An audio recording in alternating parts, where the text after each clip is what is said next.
Hermanos, acompáñenme por favor al Salmo 51. Yo sé que este es un salmo que muchos de ustedes conocerán, pero escuchémoslo hoy como si fuese la primera vez. Salmo 51.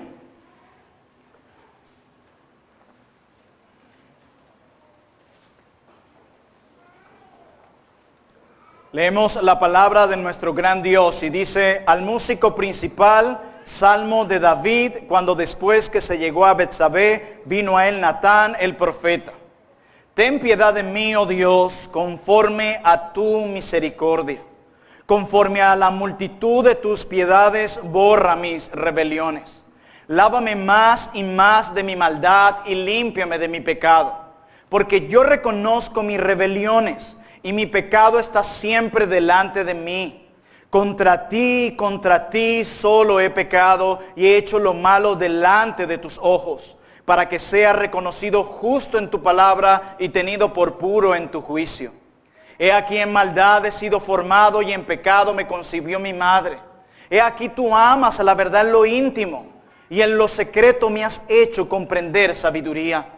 Purifícame con hisopo y seré limpio. Lávame y seré más blanco que la nieve. Hazme oír gozo y alegría y se recrearán los huesos que has abatido. Esconde tu rostro de mis pecados y borra todas mis rebeliones. Crea en mí, oh Dios, un corazón limpio y renueva un espíritu recto dentro de mí. No me eches de delante de ti y no quites de mí tu Santo Espíritu. Vuélveme el gozo de tu salvación y espíritu noble me sustente. Entonces enseñaré a los transgresores tus caminos y los pecadores se convertirán a ti. Líbrame de homicidios, oh Dios, Dios de mi salvación. Cantará mi lengua tu justicia. Señor, abre mis labios y publicará mi boca tu alabanza. Porque no quieres sacrificio que yo lo daría. No quieres holocausto.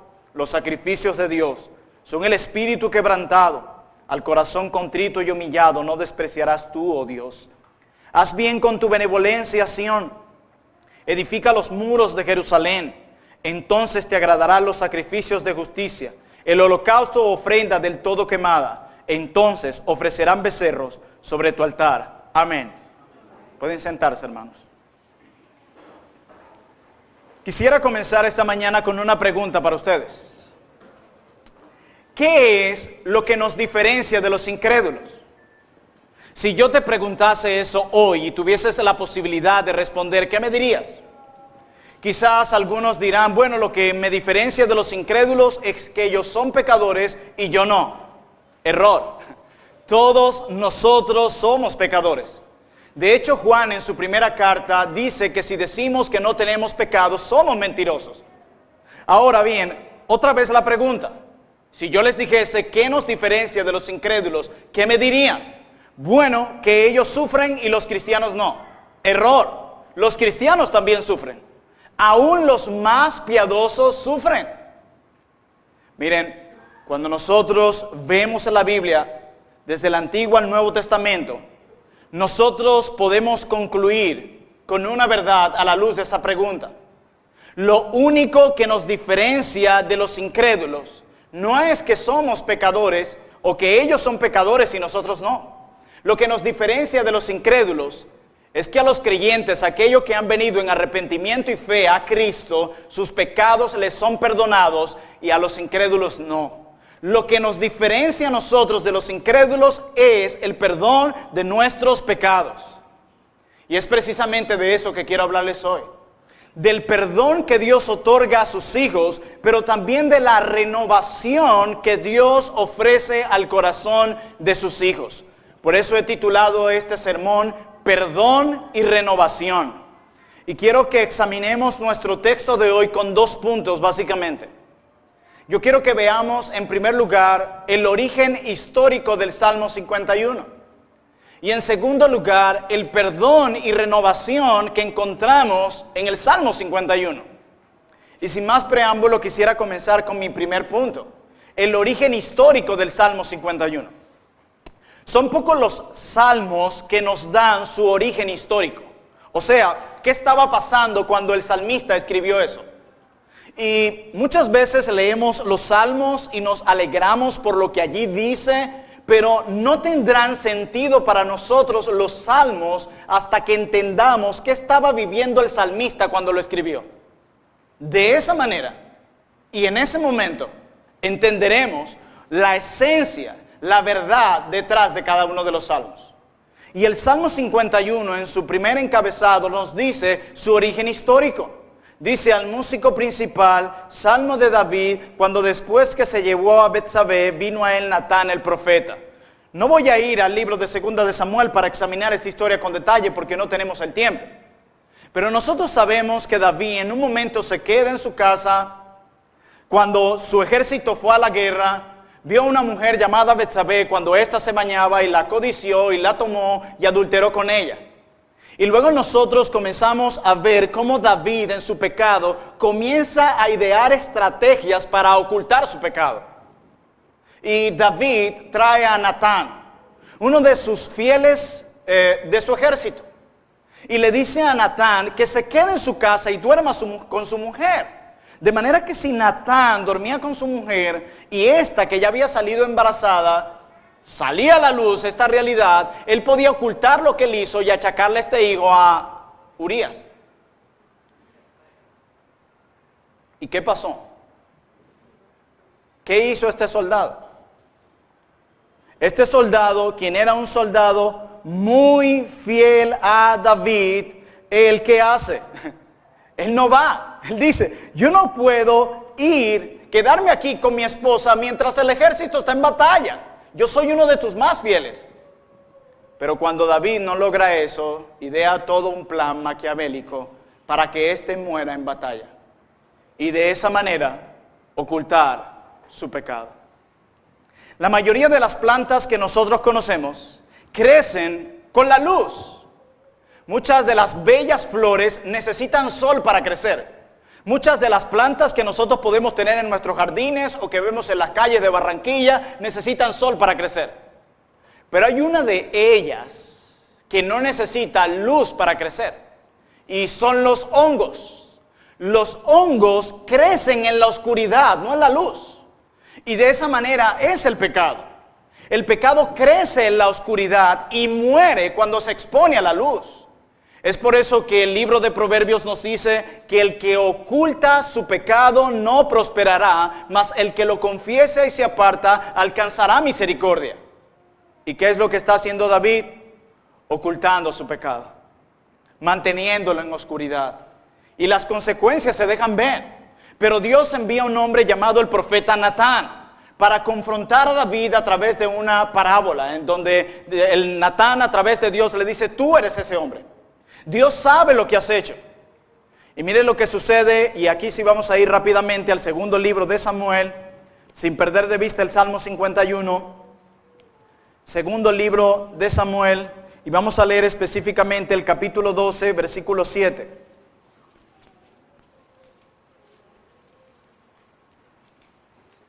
Segundo libro de Samuel, capítulo 12, versículo 7. Dice nuestro texto, entonces dijo Natán a David, tú eres aquel hombre. Así ha dicho Jehová, Dios de Israel, yo te ungí por rey sobre Israel y te libré de la mano de Saúl. Y te di la casa de tu Señor y las mujeres de tu Señor en tu seno. Además, te di la casa de Israel y de Judá. Y si esto fuera poco, te habría añadido mucho más. Dice el verso 9. ¿Por qué pues tuviste en poco la palabra de Jehová, haciendo lo malo delante de sus ojos? A Urías Heteo heriste espada y tomaste por mujer a su mujer, y a él lo mataste con la espada de los hijos de Amón, por lo cual ahora no se apartará jamás de tu casa la espada, por cuanto me menospreciaste. Noten lo que Dios está diciendo, me menospreciaste a mí con tu pecado. Y dice, y tomaste la mujer de Urías Heteo para que fuese tu mujer. Así ha dicho Jehová, he aquí yo haré levantar el mal sobre ti de tu misma casa, y tomaré tus mujeres delante de tus ojos, y las daré a tu prójimo, el cual yacerá con tus mujeres a la vista del sol, porque tú lo hiciste en secreto, mas yo haré esto delante de todo Israel y en pleno sol. Verso 13. Entonces dijo David a Natán, pequé contra Jehová. Y Natán dijo a David, también Jehová ha remitido tu pecado, no morirás. ¿Qué es esto? ¿Adulterio? ¿Homicidio? ¿Y mentira? Y David tan solo le dice a Dios, reconozco que pequé contra Jehová, y Dios inmediatamente le dice, y Dios también te perdona, no morirás. ¿Qué es esto? ¿No dice la Biblia que Dios es un juez justo? ¿Qué clase de juez perdona de esta manera a un adúltero, a un homicida y mentiroso?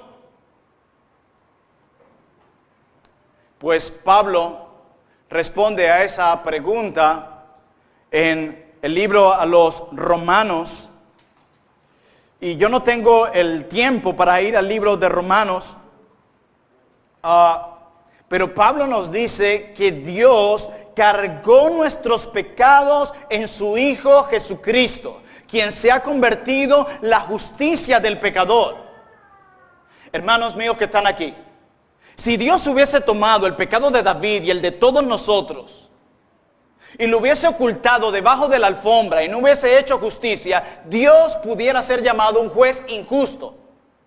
Pero no fue así. Dios cargó el pecado de todos nosotros, incluyendo el de David, sobre su Hijo Jesucristo, quien se convirtió en nuestra justicia, obedeciendo perfectamente la ley, tomando nuestro lugar en la cruz como nuestro sustituto y levantándose de entre los muertos, venciendo la muerte y a Satanás mismo. O sea que alguien sí pagó por el pecado de nosotros. Por lo tanto, Dios sí es justo y alguien pagó por el pecado. Solo que a nosotros no nos costó nada, fue por gracia, pero a su Hijo le costó todo, la vida misma. Y David obtuvo perdón por su pecado debido a su fe en el Mesías prometido. Los creyentes en el Antiguo Testamento eran salvos por poner su fe hacia el futuro, en el Mesías, en el Redentor y el Salvador que los salvaría y perdonaría sus iniquidades.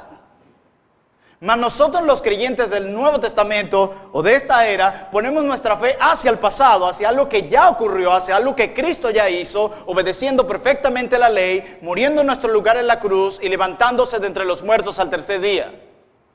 Así que David alcanzó perdón de la misma manera como tú y yo hoy alcanzamos perdón, apropiándonos de la justicia del Hijo de Dios, nuestro Redentor y Salvador. Amén. Por lo tanto, Dios es justo. Así que luego que tenemos una idea del contexto histórico o del origen histórico del Salmo 51, comencemos a ver en nuestro segundo punto la verdad de perdón y renovación en el Salmo 51. Y miren cómo empieza este salmo. Ten piedad de mí, oh Dios, conforme a tu misericordia, conforme a la multitud de tus piedades, borra mis rebeliones. David se refugia en Dios para alcanzar misericordia. Hermanos, David sabía que existían culpables que no serían perdonados. Pero David también sabía que existían culpables que por aferrarse a la misericordia de Dios serían perdonados. Y es por eso que él se aferra a la misericordia de Dios. Si hay algo que necesita el pecador es aferrarse a la misericordia divina. Si hay algo que nosotros recibimos de Dios el día en que alcanzamos la salvación fue misericordia. Y lo que Dios nos sigue dando todos los días es misericordia. Lo que necesitamos en nuestro pecado constante es misericordia. Y nuestro Dios que es tan bueno nos da misericordia. Y la Biblia nos dice que Él es rico en misericordia. Y es por eso que David, quien había reconocido sinceramente su culpabilidad, se refugia en Dios para alcanzar misericordia. Porque él sabe que los culpables que se refugian en la misericordia de Dios serán perdonados. Y eso es lo primero que él hace.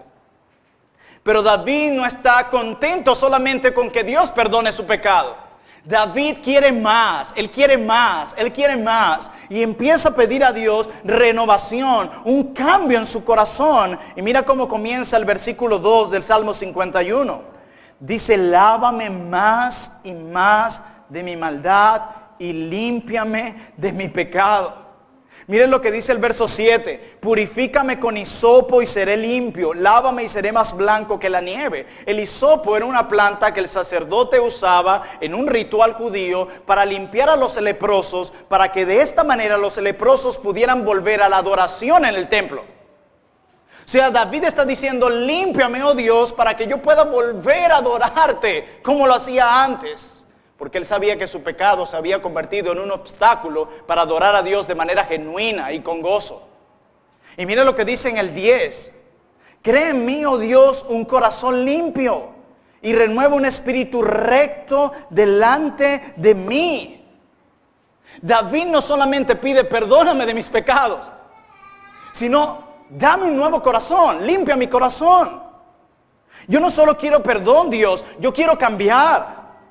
Yo quiero vivir diferente. Yo quiero amar como tú amas, Dios. Yo quiero odiar lo que tú odias, Dios. Nosotros muchas veces, en nuestra confesión de pecado a Dios, dedicamos un buen tiempo a confesar nuestro pecado. Y está bien. Pero ¿qué tanto tiempo dedicamos para pedir a Dios que renueve nuestro corazón? Ese es el área, como vimos en la clase anterior, que necesita ser cambiada, que necesita ser renovada, nuestros afectos, nuestra mente, para que podamos amar lo que Dios ama y odiar lo que Dios odia.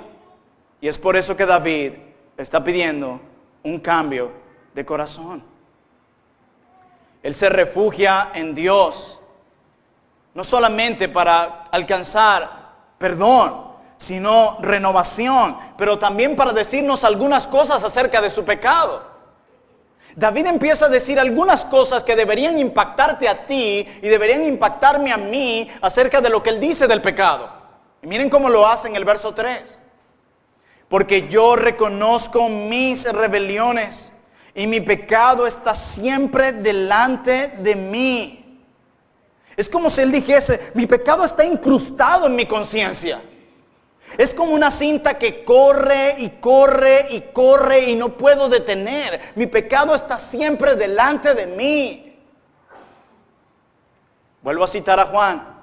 El que dice que no tiene pecado es mentiroso. Y él dice, mi pecado está siempre delante de mí. Esta es una de las realidades del pecado en tu vida y en la mía. ¿O no hay lucha en tu vida acerca del pecado? Tú sabes que está allí cada semana. En el hogar, en el trabajo, en el tráfico,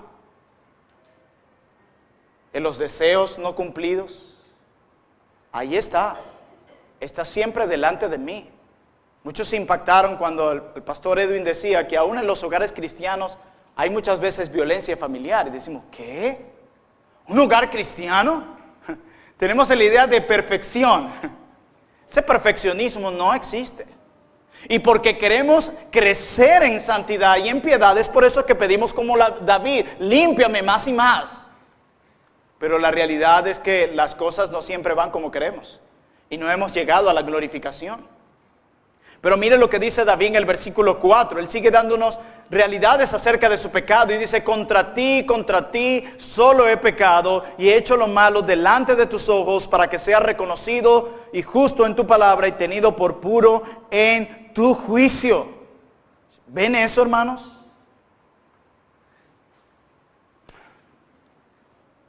David está diciendo que lo que hace que el pecado sea horrendo, asqueroso y abominable es que es una ofensa contra el Creador.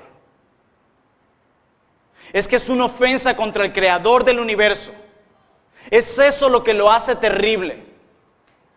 Esto no quiere decir, mis hermanos, que Betsabé y Urías no fueran afectados por el pecado de David.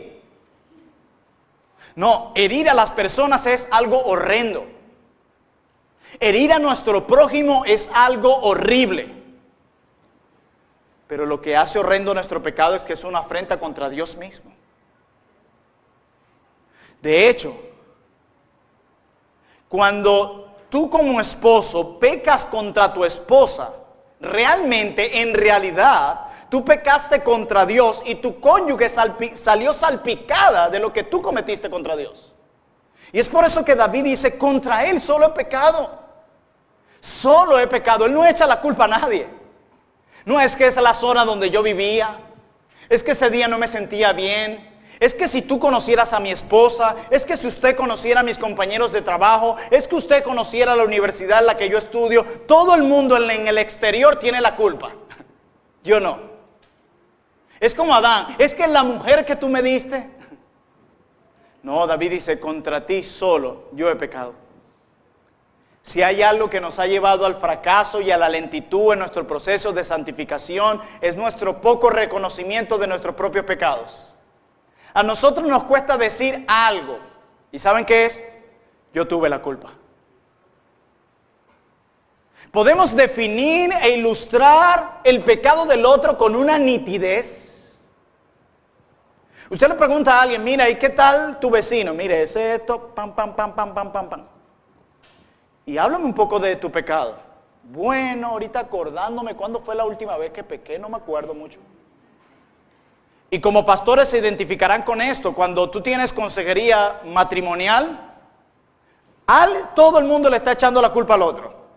Nadie llega, pastor, yo vengo a esta consejería matrimonial porque yo he ofendido gravemente a mi esposo, yo no me someto a él, soy muy respondona con él y necesito reconocer, pastor, hoy aquí, que cuando él toma una decisión a mí no me gusta, y hago cualquier berrinche para que no la tome. Nadie llega así. Ojalá. No, todos llegan, mire, es que él... Y ya hay una pregunta que yo siempre le hago a mis aconsejados, luego que echaron todo el cuento del otro. ¿Y tú? ¿En qué has pecado? ¿Cómo tardan en responder esa pregunta? Porque estamos siempre pendientes de ver la viga del otro ojo. Pero la nuestra, uy, ¿cómo nos cuesta? Pero David no hace eso. La culpa no está en, es que vivo en Barranquilla, usted sabe el calor me pone airado, esa es la razón de mi ira. No, el pastor citó un texto muy clave en Santiago capítulo 4. ¿De dónde vienen vuestros pleitos? ¿De dónde vienen vuestras guerras? ¿De vuestras pasiones? Otro hermano citó Marcos capítulo 7. Es del corazón de donde vienen los adulterios. ¿Qué cometió David? Adulterio. Es del corazón donde vienen los malos pensamientos. Es del corazón. Es por esa razón que David pide ser limpio allí.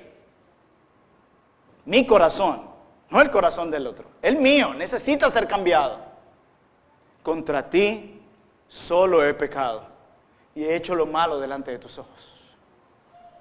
Ahora mire lo que dice en el verso 5.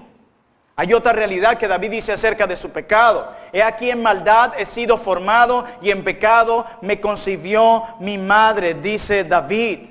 David está diciendo la culpa es mía.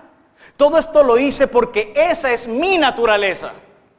Mi naturaleza está corrupta. Es por eso que Dios ha prometido a sus escogidos darles una nueva naturaleza. Un nuevo nacimiento. Porque es eso lo que tú y yo necesitamos. Es nuestra naturaleza. No es el ambiente.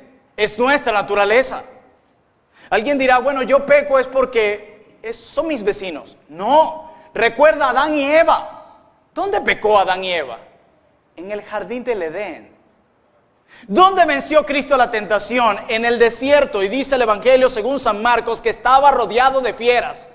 Así que no me digas que es el lugar, según el lugar tú vas a ser más santo o más pecador. El problema yace en tu corazón y en el mío. Y hasta que no lo reconozcamos, no vamos a avanzar. Hasta que no lo reconozcamos, la paz no llegará a nuestros matrimonios. Y David sigue diciendo algo más. En el verso 6 dice, he aquí tú amas la verdad en lo íntimo y en lo secreto me has hecho comprender sabiduría, dice David. Y esto es sumamente interesante aquí, mis hermanos. Porque David está diciendo, yo tenía mucha sabiduría que había recibido de Dios mismo y de su ley. Y la pregunta que se podría hacer David aquí, que podemos traer implícita a lo que él acaba de declarar es, ¿cómo yo pude pecar teniendo tanta luz? Y es por eso que él dice, en lo secreto tú me has hecho comprender sabiduría. Yo sabía que la ley prohibía la codicia y el asesinato. ¿Cómo con tanto conocimiento pude yo pecar de esta manera? Hermanos, muchos de nosotros no pecamos por neófitos. Lo hacemos voluntariamente a pesar de que tenemos claridad de que lo que hacemos es malo. ¿Quién no sabe, qué esposo no sabe, cristiano, que hablarle con aspereza a su esposa es pecado? ¿Quién no sabe que no servir a su esposa es pecado? Qué terrible es cuando pecamos con tanta sabiduría de nuestro lado. Cuánta irresponsabilidad de nuestra parte. Cuánta, hermanos. Pero hay más de lo que David dice, y yo no estoy viendo algunos detalles de manera consecutiva, pero quiero que veamos alguna idea más que David presente en nuestro texto. Y miren el versículo 8 del Salmo 51, y dice: hazme oír gozo y alegría, y se recrearán los huesos que has abatido. David ora por el gozo de su salvación, por un espíritu gozoso que desea seguir la ley de Dios. Hermanos, si hay algo que hace el pecado es que nos roba el gozo de la salvación. Si hay algo que hace el pecado es que carga nuestra conciencia de tal manera que nos roba toda felicidad en nosotros. ¿Se han sentido ustedes así, que luego que pecan y no han ido a confesar sus pecados, esa luz roja que se sigue encendiendo en su conciencia y ese peso, esa punzada en el estómago de que yo sé que hay algo que hice mal y que debo confesar? Pues David dice: el pecado me ha robado el gozo de la salvación. Devuélvemelo, Dios. Tráelo a mí de vuelta. Trae a mí esa alegría y esa seguridad que yo tenía y ese amor que yo tenía por tu ley. Tráelo a mí de vuelta. Y él lo pide a Dios porque eso es algo que solo Dios puede dar. No hay otra cosa que lo dé. Y David sigue diciendo en nuestro texto, en el verso 9 y 10: esconde tu rostro de mis pecados y borra todas mis rebeliones. Crea en mí, oh Dios, un corazón limpio y renueva un espíritu recto dentro de mí. Está hablando de integridad. David está hablando de tener un corazón firme y constante. No ese corazón inestable que lo llegó a pecar. Dame un corazón firme y de integridad. Crea en mí un corazón recto. Hazlo tú, porque solamente tú, oh Dios, puede hacerlo. ¿Cuándo fue la última vez que tú, luego de confesar tu pecado, pediste esto a Dios? Oh Señor, perdóname por lo que hice. Te lo pido en el nombre de Jesús. Amén. Porque no quiero irme con la conciencia cargada al culto. Porque me toca hacer la lectura consecutiva. Porque me toca ir a trabajar. Y porque no quiero ir con ese peso en mi conciencia. Solamente por eso. Motivación errada, resultados errados. Y David sigue hablando. Dice en el verso 11: no me eches de delante de ti y no quites de mí tu Santo Espíritu. Algunos dirán: un creyente no debería orar eso. Y muchas veces vamos a los textos bíblicos con nuestro marco de referencia teológico. Bueno, como yo soy calvinista, yo voy a enseñarle a mi iglesia que eso quiere decir otra cosa, porque la salvación no se pierde ya. Dejemos que el texto hable y que tome el control. Al parecer, David lo que está queriendo decir aquí es: oh Dios, no me trates como si no fuese uno de tus elegidos. Oh Dios, no me trates como los de Hebreos 6, que tan solo probaron de tu espíritu. No me trates así. Y él sigue pidiendo al Señor. En el 12: vuélveme el gozo de tu salvación y espíritu noble me sustente, está diciendo David. Hermanos, es increíble lo que David está diciendo aquí. Porque David, ¿qué fue lo que llevó a David a este desastre? ¿No fue su pecado sexual? Y ustedes terminarán de leer el Salmo 51 y David no dice nada acerca de su pecado sexual. David no le pide a Dios: ayúdame a hacer pacto con mis ojos. David no dice a Dios: ayúdame a mirar a las mujeres de una manera santa y no como lo hice con Betsabé.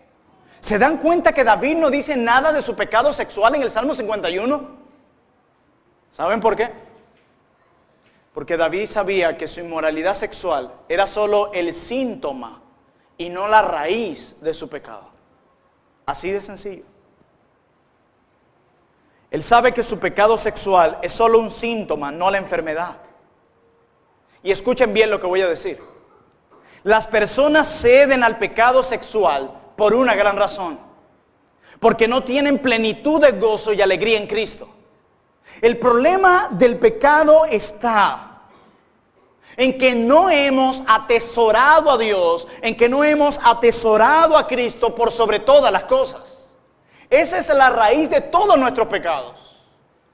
Cuando Dios le escribe a su pueblo a través del profeta Jeremías y les dice: mi pueblo me abandonó a mí y cavaron cisternas rotas, cisternas que no retienen agua, hablando de la idolatría. Jehová mismo dice que lo que llevó a su pueblo a la idolatría, esa no era la enfermedad, ese era el síntoma. Lo que llevó a su pueblo a la idolatría es lo primero que dice Dios: mi pueblo se olvidó de mí.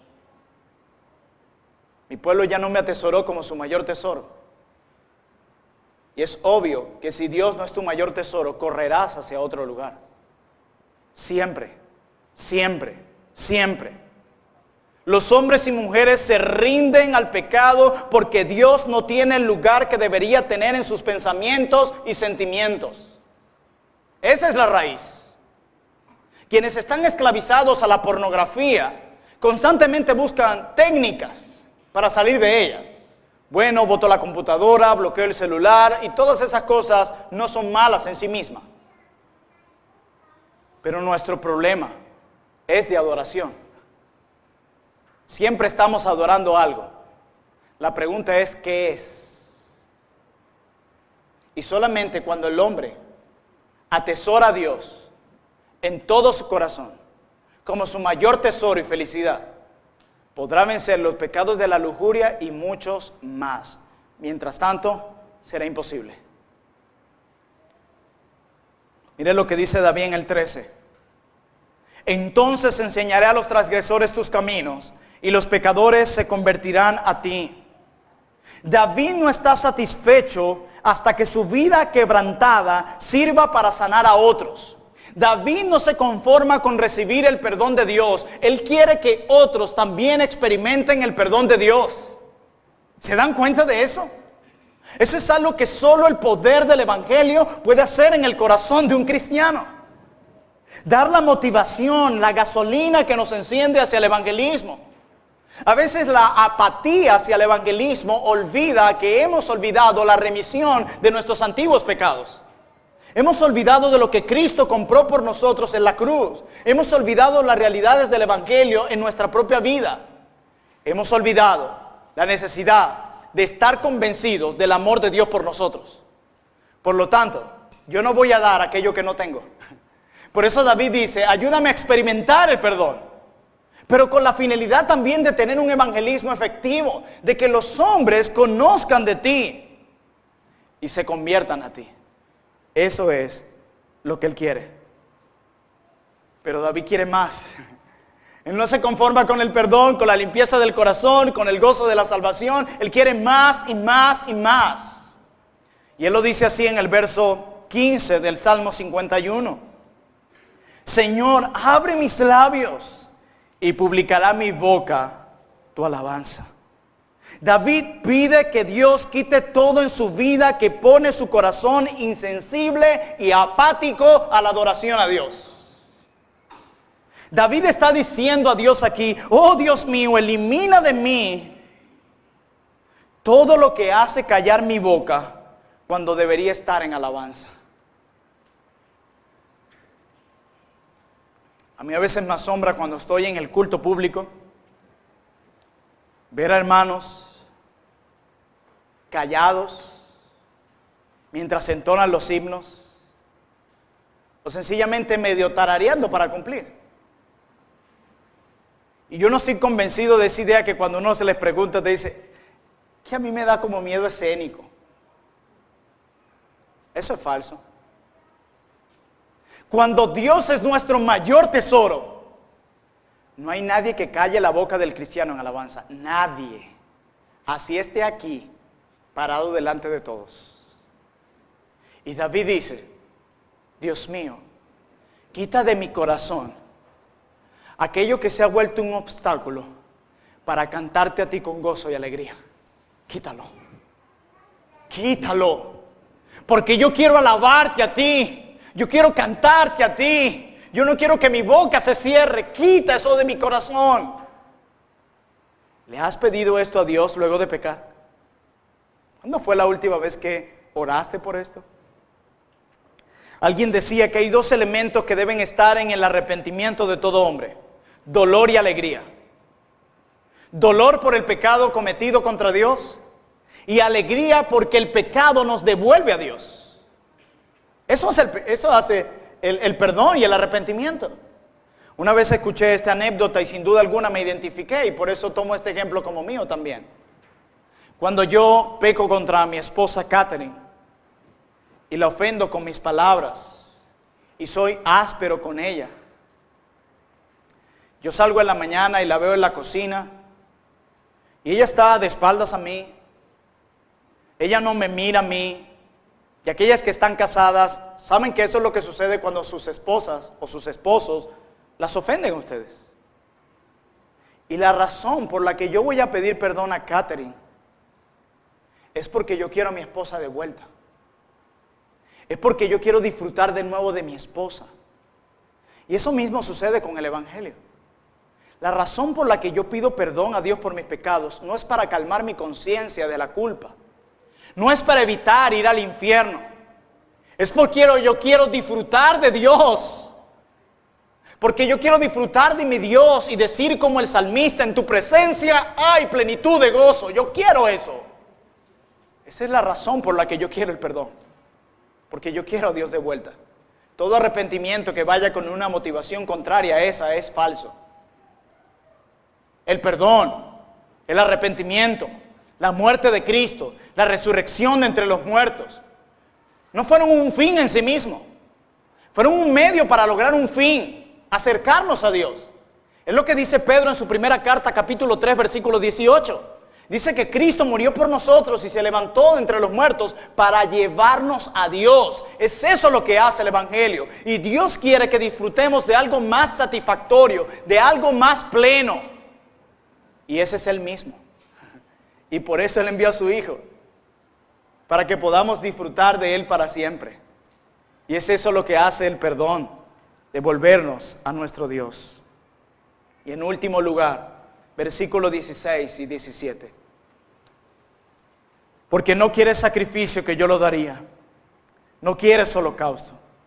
Los sacrificios de Dios son el espíritu quebrantado. Al corazón contrito y humillado no despreciarás tú, oh Dios. Hermanos míos, un corazón sincero en adoración a Dios es más importante que cualquier ritual. ¿Escucharon eso? Un corazón sincero de adoración a Dios es más importante que un ritual. Hermanos, qué bueno que vengamos al culto en la iglesia el día del Señor. Pero se puede venir aquí sin Cristo. Qué bueno que leamos a la Biblia cada mañana. Pero se puede leer las Escrituras sin Cristo. Qué bueno que cantemos los himnos que más nos producen gozo. Pero eso también se puede hacer sin Cristo. No hay nada más peligroso que cuando el creyente pisa el terreno del legalismo, de creer que alcanzará el favor de Dios por más obras que haga. Por eso alguien decía: no trates de impresionar a Dios, Cristo ya lo impresionó por ti. Así que no hay nada que Dios deteste más que esa vida ritual y fría, mecánica, en alguien que se llama cristiano. No hay nada más glorioso para Dios que una adoración sincera y auténtica en la presencia del Señor. Y es eso lo que a nuestro Dios le agrada. Quisiera dejar 3 aplicaciones en sus mentes antes de terminar.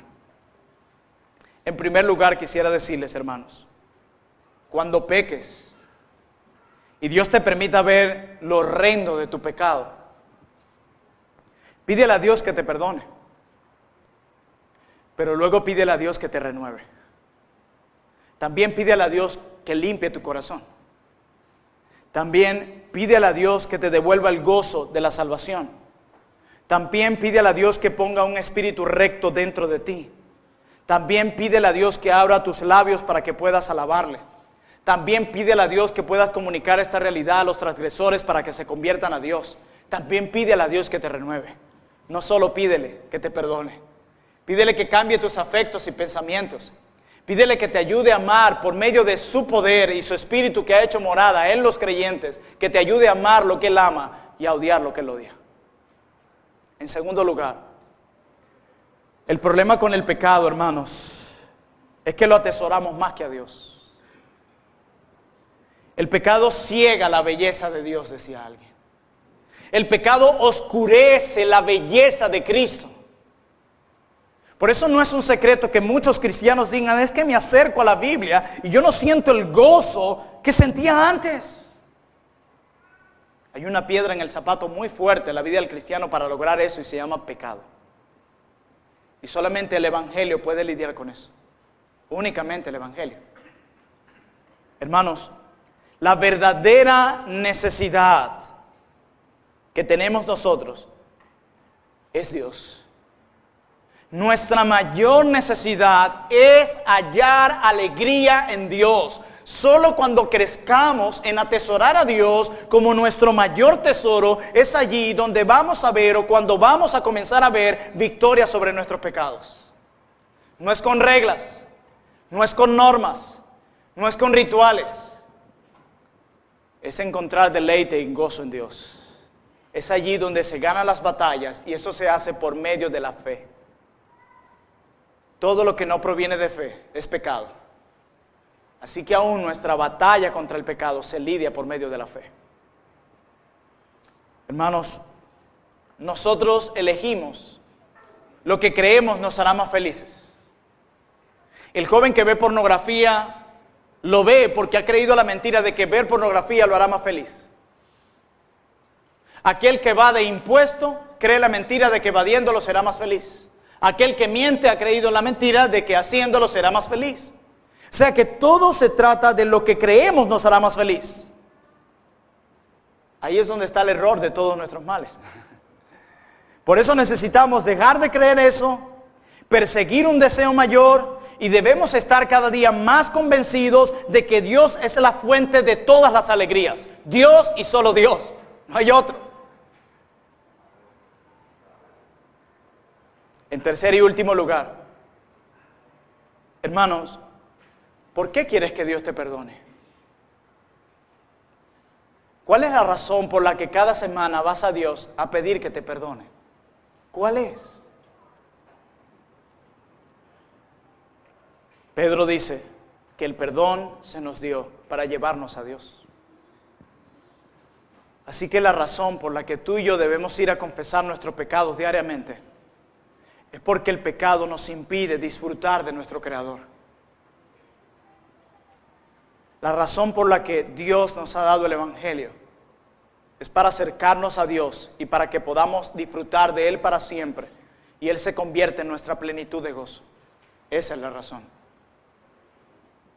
Quiero dejar esas tres aplicaciones en sus mentes, que consideren sus propias vidas, pero también consideren lo que Dios es capaz de hacer en un corazón arrepentido. No solo quitar su culpa, sino renovar su corazón por completo, de tal manera que lo llevará a ese gozo que ha perdido y a disfrutar de su Señor de una manera como nunca antes. Que Dios nos conceda tanto perdón como renovación.